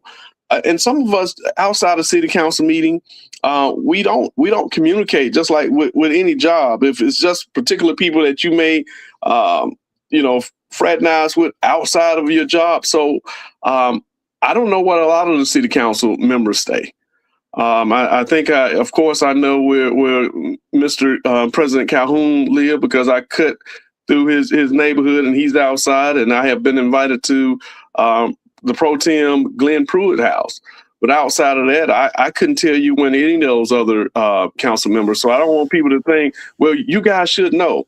That's just like working on your job. Do you know where everybody on your job live? And so I don't want anybody to think that the city council know where each other live. I do not know. Do not know where Marsha Councilor Johnson resides. So that's something that we would have to look at. But like I say again, due process. We want to make sure that we are doing everything as we have legal. We want to make sure that we're doing everything legally right, because we do not want to infringe. We always talk about rights. We don't want to infringe on the right and give her the opportunity, because this is the burden of proof is on her, and we will give her that opportunity. So if nothing is said or done before city council, then the city council will move forward at the next city council meeting. Okay. As far as Ms. Blaylock getting some correspondence, wouldn't that correspondence come from you guys? No, because I don't have the information. So the correspondence would come from the source of those allegations. So the city council is not making those allegations. I don't have the information. I was never shared that information. Nobody ever emailed me. The first time I was aware of it through a Facebook post. I mean, well, that 1819 news. 19, they seem to get all the, they seem to have all the information. Yeah. So has anybody contacted them? not myself. I think one of the counselors has been in contact with the author of that article. But no, I have not personally been in contact with the author of that article. Was this the first time that you had any knowledge of the alleged situation that she had moved? Is this the first time you heard it in the last week? I saw somebody sent me a post about 2 weeks prior to the 1819 coming out, and prior to that, that was the first time that I have known of these allegations that was being brought. Okay, all right. Well, again, if she is found to be outside the parameters of District 3, does that mean that every vote that she had made during this time would be null and void? And that's what we're checking on with legal. We have to look at it because, like I said, we have to first, and that's why I said it's just not as simple as people think it is. She does not live in. So then you have to get into how long has she actually been living outside her district. If those allegations are true, and I keep on saying a disclaimer, if those allegations are true, then you would have to get into the legal ramifications of any of those votes that she may have casted. Somebody asked, is the Office of Investigations involved? Do you know they're involved in this investigation? I am not sure if they're involved. I know that it was asked by somebody on social media that they get the ethics commission involved, but the city council nor myself personally has asked for the AG or a ethics commission to get involved. Now, I lived in District 2 when Brantley Lyons was in. Now, I've been told since then that Brantley lived out. I didn't know that he lived outside the district for a couple of years. I didn't know that. Did you know that? No, I did not. And I keep on saying once again, outside the city council meeting twice a month, some of those city council individuals I don't speak to on a daily basis. Brandon Lyons, I don't think outside the city council meeting, I don't think I ever had a conversation with him outside of anything dealing with the city council. And the same allegations were said about Tracy Larkins for years. So, until somebody brings evidence that support whatever the allegations are, that's when the city council will move accordingly. And like I said, everything we do has to be compliance with Act 618. So it's nowhere getting around that we can vote saying that a city council person 618 strictly forbid us, and we are class 3, so we have to go with what 618 has, and that's state law. Okay. If in fact this does come to fruition, what does it look like, and what length of time is it going to take to set up an election? 45 days. So you saying if this is true, if these allegations, probably August the 19th will be the special election. So 45 days once that seat is vacated. Mm-hmm. Well, again, I actually wish the best for her. I don't know. But since I happen to be a vested interest in District 3, of course, I'm looking at this quite seriously. Yes, sir. Because people want to be represented. Yes. And that's why we put our boys in green and all over the world, because we want our way of life to continue on, and we live in a representative government. And the thing about the city council is that it is the closest entity to the people, besides the school board, that we have. Yes, sir. And that's why it's important to make sure at least we get represented down here. But I wish her the best. Yeah. But again, this is not rocket science. You either live this place or you live this place. And let me tell the public, and so they can know, we have been through similar situations. You will still have representation. If that seat becomes vacant, the president will step up and take that role on, like we did when Tracy Larkins passed away. Charlie took on that role of making sure that District 3 had representation. Same thing when Richard Bollinger passed away. Charlie did the same thing. He stepped up. So we are making sure that if anything happened, President Calhoun, CC Calhoun, has already said he will do whatever it takes to make sure that District 3 had the representation until all of this stuff is resolved. But the representation is symbolic. I mean, it's hard enough for y'all to handle one. It's hard enough for y'all to handle one district. So Yes, the representation is symbolic. I mean, it's not really. Yeah, it's not. I mean, it looks good on paper, but in reality, you can't. Now you got 44,000 people you got to worry about. Yeah, but like I said, and that's why we're trying to expedite this as fair and quick as possible. We want to make sure that this don't hinder us from what we need to do, and which is really focus on crime in the city of Montgomery. And so that's what we're really pressing on this summer. We will probably see an uptick, and so that's why we are getting out in front. I have been doing a lot in District 6, getting my constituents involved and reporting everything that they see here. So our numbers are going down because there's a lot of community involvement. And so that's what we are pushing for, not making this a distraction, making sure that the city of Montgomery is focused where the focus need to be on, and that's the crime here in the city of Montgomery right now. Right, and you also need to focus on this. And I've been complaining about, listen, the other day when that young man came in about his club, and grind, and you guys surrender your vote to the guy who represents a particular district. Grimes had his mind made up before the man even came in front of him. Now, this whole liquor is legal. The state sells it. The state can come in here and put a liquor store almost any place they want to put it. Is that not true? That's correct. Okay, so we're gonna pick on the little guy because people are crazy.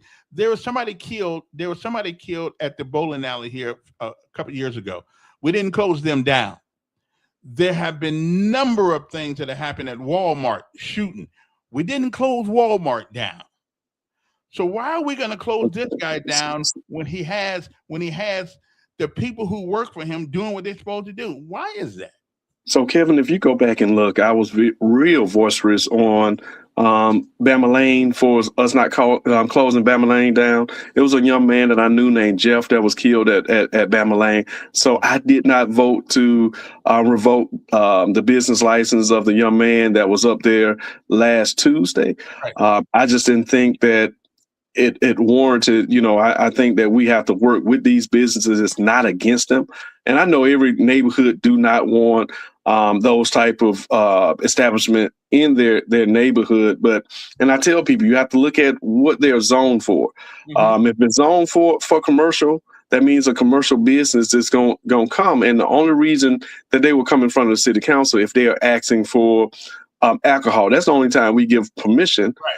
I just think that I just feel that we got away from. I know a lot of people didn't like it due to the liability. Actually, having law enforcement working these club and right, lounges. That was years, right. Image yes, those. Mm-hmm.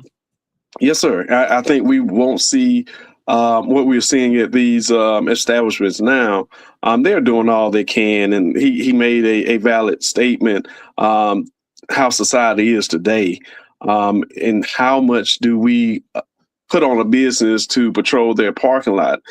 If it's a shared parking lot, do I have responsibility of providing security for the entire parking lot? So we just have to change some things that we're looking at. I'm going back to, we used to have a nightlife committee meeting every month that we met with those nightclubs and night establishment and tried to see some of the things that we can do to help them so they won't be in front of the city council. So they will be able to get an opportunity to talk to law enforcement before issues come up. So I'm going to revisit having those meetings again, because I don't want to see all our establishments closing. That means that you're forcing them to only one side of town. And then when you force them to one side of town, you have different sides that shouldn't be together. And that's where you see a lot of this stuff start to interact with the city of Montgomery. Mm-hmm. Let me take this call so I can get you right quick. Hello, you on the air? Are you on the whatever you're doing? Hey, can you hear me? I can hear you. Can you hear her, Aranda? Yes, I can. Okay, go ahead. Hey, I haven't called in on your show for a long time, Kevin. This Rosebud, and I have a lot to say, and I know I don't have long to say because I know you quickly will hang up on me. But the first thing I want to say is that I think what's his name, Carmelo Anthony, wherever his name is, I think he should go to jail. I really do. Because number one thing, why would you bring a box cutter to a track field where different types of events are happening at? Number two, I played sports. We never sat under the opposite team because they know it's going to be an issue there. Your rivalries, you're not supposed to be there. Why was he late? Why wasn't he on the other side of the field? Hey, do me a favor. Call me back when I get done with him, because I'll be here a little while longer, and then we can take. I'm talking about the city council thing right now, but I'll be here for a while. So just call me back. We'll talk more. We'll talk. Yeah, I need to talk because black women, black people, y'all need to be held accountable. And I'm here to call it out. I agree. I agree with you. One of the things, Aranda, that I also have a hard time with, they're always asking, does 618 say that I must get permission from all the people who live in the community in order for me to put a legal business there? No, it does not. It does not say. So why are we holding people accountable to an entity that is not even in the law and has no authority to do anything? And that's going to be the issue. And we can suggest that they go and speak to the neighborhood association, but they do not. We just put in the ordinance for alcohol that they have to notify the city council person that is coming into the area. And we try to make sure that we get the input of the people that put us in those seats. And I try to make sure that I have a group chat with my neighborhood association members. I try to keep them abreast on what's coming, or what's even trying to come in the district, who's asking for the land to be rezoned. So I try to do my best to get their input. But at the end of the day, they did elect me, and they had enough confidence to elect me to make a confident decision. And most time they trust me. Most time they do not have a problem with whatever decision that I make. But I make sure that I include them in whatever decision I'm making. All right, Don, you got it. Mr. Mitchell, 2 questions for you. Yes, sir. I can't tell if he's hearing or not. He's hearing you. Can he hear? Yeah, he hears. Yes. Huh? He hears you. Go ahead. Okay. When you decided to run for your office, did you not put where you lived on that when you ran? Did you not list your residence? When I initially ran, yes, I did list when I initially ran, yes. I can't hear him. Is he answering? Yes, he did. Yeah. They all do. What did he say? He said, yes, he did. Well, here's the second question. You're not an investigative body. Why are you dealing with this? I think the law says it's supposed to be turned over to the district attorney. You are not a investigative body. Did you hear him? But he said you're not an investigative body. And we're not investigating. I didn't say we was investigating. That's why I say everything should go to Ms. Brenda Blaylock, who's the city clerk. Okay. Well, I think you answered that for him. That's true. Okay. Well, there's so many things that that that's around. But my only this liquor thing has been an issue for 35 years since I have been here. It's legal, and guess what? You can't sell alcohol without expecting somebody to be stupid. Okay. Yeah, and like I said, we're still trying to come up with a standard operating procedures, but we try to not come up with those procedures because if we come up with them and then we still don't give you your liquor license, then you have opportunity to go and sue the city. So, like I said, most of it is just by the will of the council. And I make sure that I try to be fair.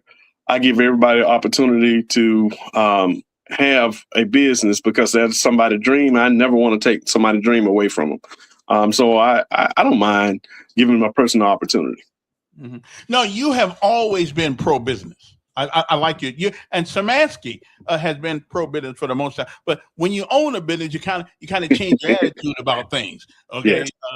So I appreciate your sentiments the other day too, because I saw that you didn't really vote on it, which is okay. But I'm just why is it that when it comes to liquor or a club, every city councilman, you guys cannot pass an ordinance, cannot close anybody down with your individual thing. You can have input.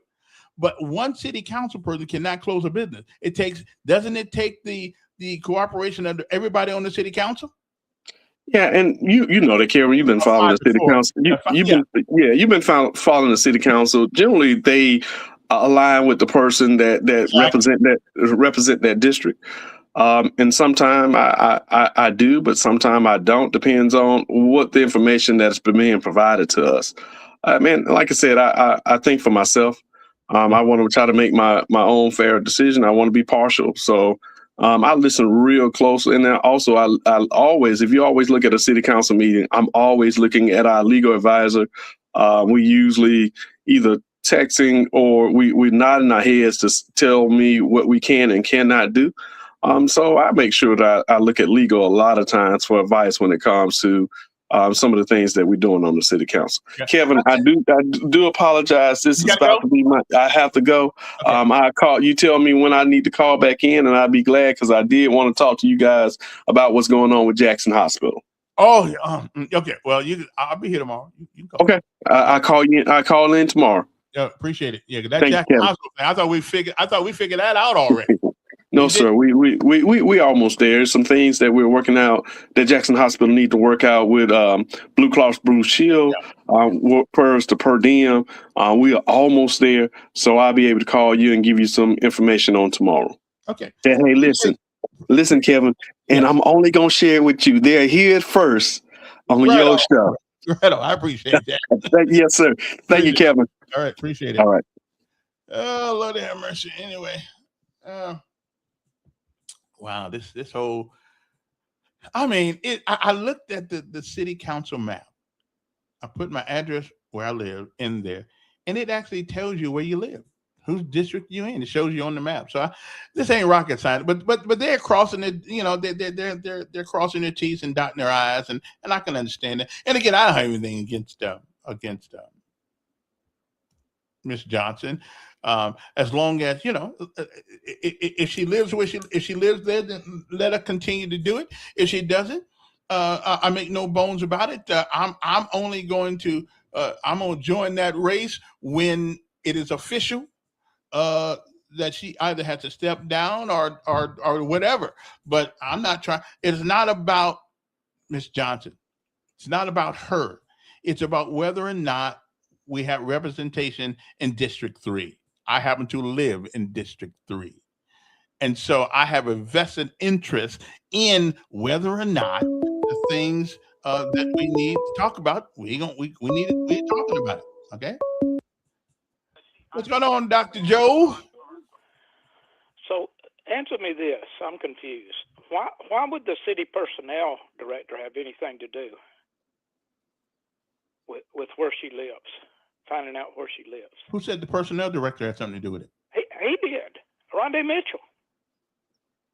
Isn't that what he said? Linda Blaylock, personnel person? No. Linda Blaylock's the city clerk.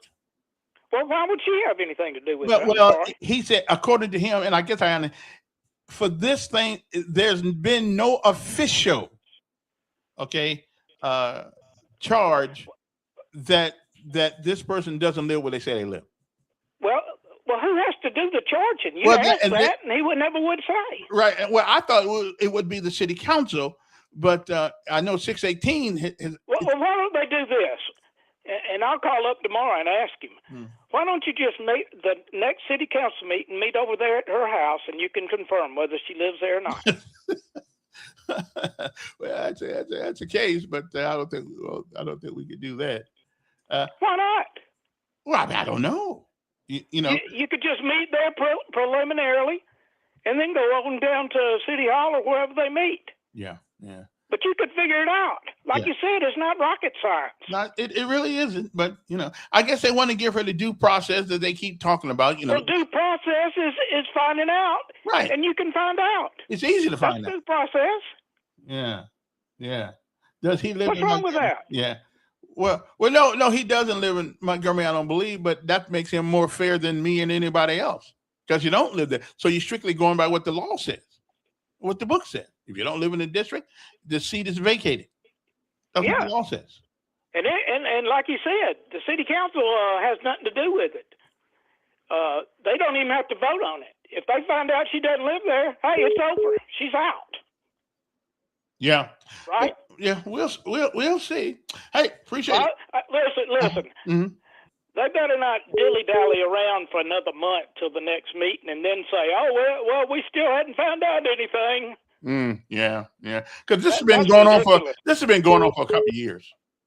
Except we they need to stop. Yeah. And by the way, you saw my comment. Does this mean that anybody can vote in any district they want to? Yeah, I don't believe we can.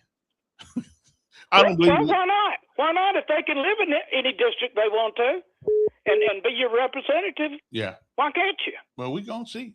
All right. We'll see. Bye. Okay. Let me see. Good morning, Kevin. Yes.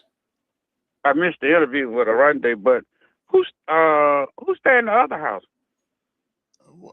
That I don't know, but I think she still owns it. The house, the homestead house. If she purchased a homestead house, who stay there? I'm just saying, if she purchased, I hear what you're saying. Yeah. If she purchased a homestead house, who stay there? Mm-hmm. Do that make sense? That makes sense to me. I'm just saying, go ask the neighbor out in the neighborhood. Well, who stay here? Do two men stay there? Do she rent the house out? Who stay in the house that she purchased? The homestead house. Who stay there? That's I think it don't take a rocket science. It don't take a rocket science to figure this out. No, it don't take a rocket science to figure it out. I don't know what they're doing, but who stay in the house that she purchased is the question they need to ask. Who did you buy the house for?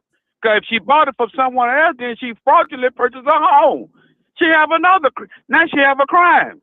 She have a felony. Well, you can purchase the home. You can rent your house out, can't you? Huh? You can rent your house out. Who purchased the home that she?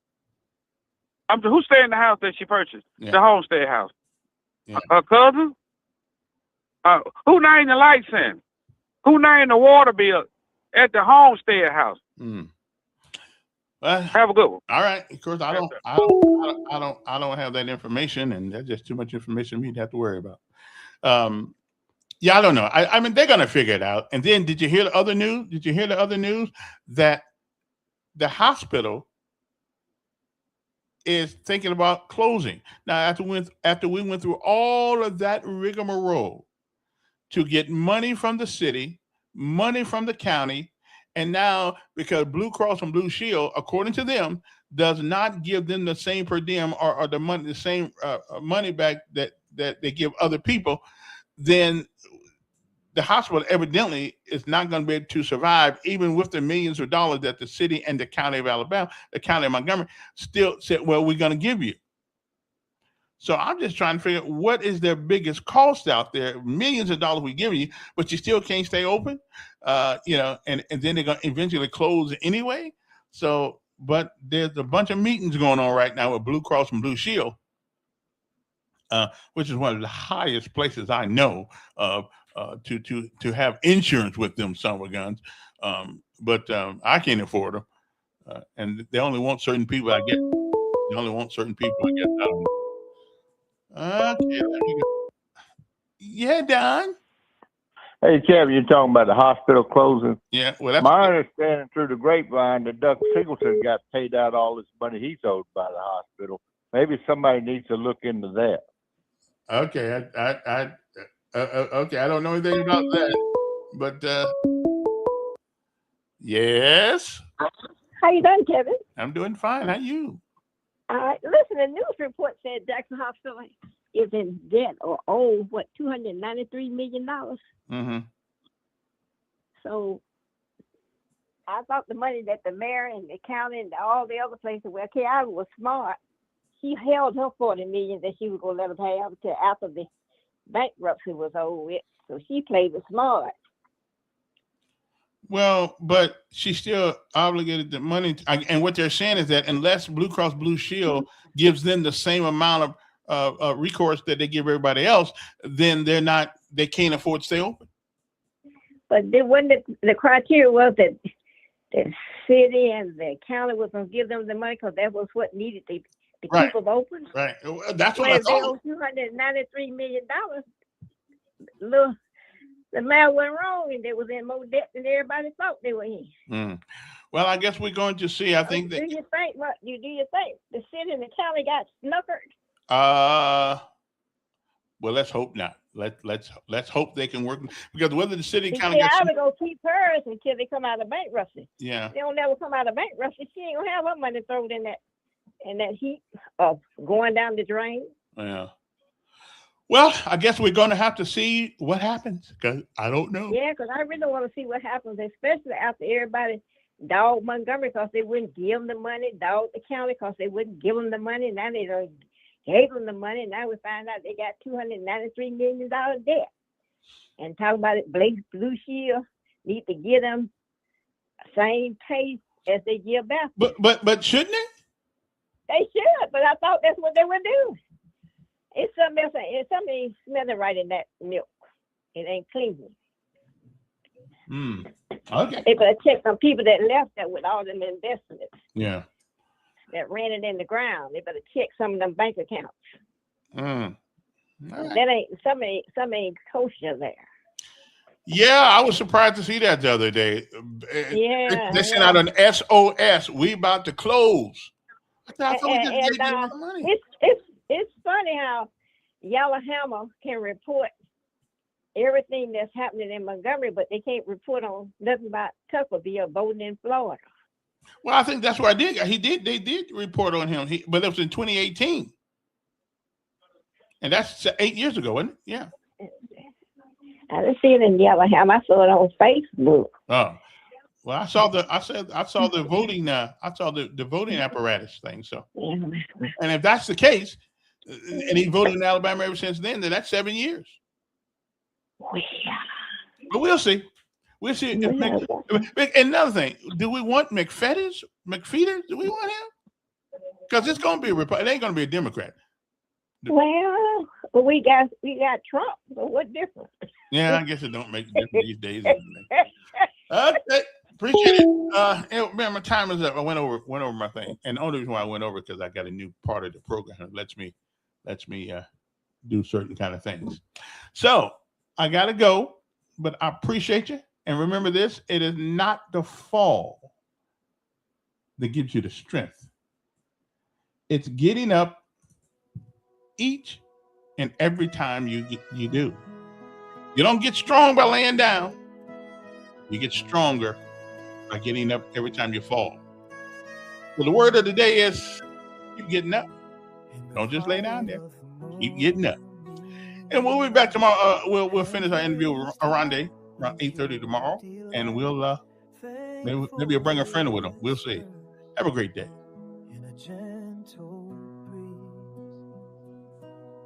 Grateful heart with such sweet